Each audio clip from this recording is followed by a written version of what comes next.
6 মাস ধরে বাসায় আটকে রেখেছিলেন নোবেল, অভিযোগ তরুণীর।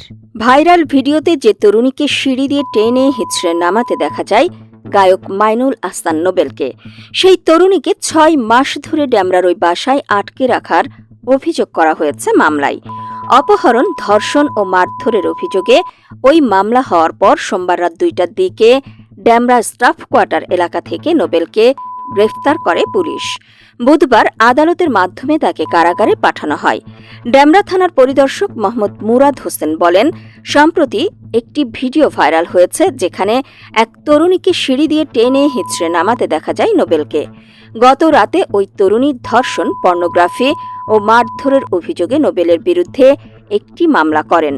এরপরই নোবেলকে গ্রেফতার করা হয়। মামলার বরাত দিয়ে পুলিশ বলছে, 2018 সালে সামাজিক যোগাযোগ মাধ্যমে নোবেলের সঙ্গে ওই তরুণীর পরিচয় হয়। গত বছরের 12 নভেম্বর নোবেল মোহাম্মদপুরে গিয়ে তার সঙ্গে দেখা করেন এবং ডেমরার বাসার স্টুডিও দেখানোর কথা বলে তাকে বাসায় নিয়ে যান। এরপর আরও 2 থেকে 3 জন অজ্ঞাত সহযোগীর সহায়তায় ওই তরুণীকে নোবেলের বাসায় আটকে রাখা হয় এবং তার মোবাইল ভেঙে ফেলা হয় বলে মামলায় অভিযোগ করা হয়। ভুক্তভোগী তরুণীর অভিযোগ, নেশাগ্রস্ত অবস্থায় মারধর ও ধর্ষণ করে ভিডিও ধারণ করে সামাজিক যোগাযোগ মাধ্যমে ছড়িয়ে দেওয়ার হুমকি দিয়ে সোমবার পর্যন্ত নোবেলের বাসায় আটকে রাখা হয় তাকে।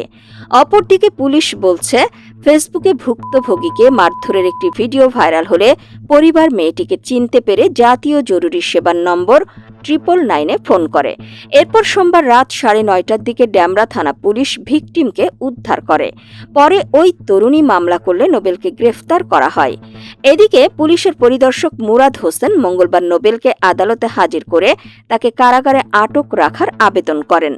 অন্যদিকে নোবেলের পক্ষে জামিনের আবেদন করেন তার আইনজীবী জসিমউদ্দিন।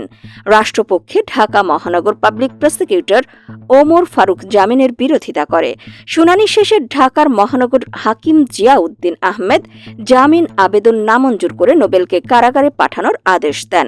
মামলা বা গ্রেফতার অবশ্য নোবেলের জন্য নতুন কোনো ঘটনা নয়। সামাজিক যোগাযোগ মাধ্যমে বিতর্কিত পোস্ট, মাদকাসক্তি আর স্ত্রীকে নির্যাতনের মতো অভিযোগে বহুবারই এই তরুণ গায়ক সংবাদের শিরোনাম হয়েছেন।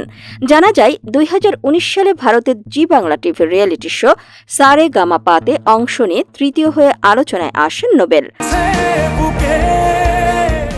তবে নানা কর্মকাণ্ডে তাকে নিয়ে বিতর্কও বাড়তে থাকে। তবে সম্প্রতি বিভিন্ন কনসার্ট ও গণমাধ্যমের অনুষ্ঠানে প্রায়ই উপস্থিত হয়ে নিজের স্বাভাবিক জীবনে ফিরে আসার জানান দিচ্ছিলেন নোবেল। এরই মধ্যে আবার নতুন অভিযোগে গ্রেফতার হয়ে তাকে জেলে যেতে হলো। তবে জামিন নাকচ করে নোবেলকে কারাগারে পাঠানোর আদেশ দিয়েছেন বিচারক। এই প্রতিবেদনটির তথ্য ও উপাত্ত সংগ্রহ করা হয়েছে bdnews24.com নামক সাইট থেকে। প্রতিবেদনটি ভালো লেগে থাকলে আমাদের খবর রূপান্তর ফেসবুক পেজটি ফলো করুন এবং আমাদের ইউটিউব চ্যানেলটি এখনই সাবস্ক্রাইব করুন। ধন্যবাদ।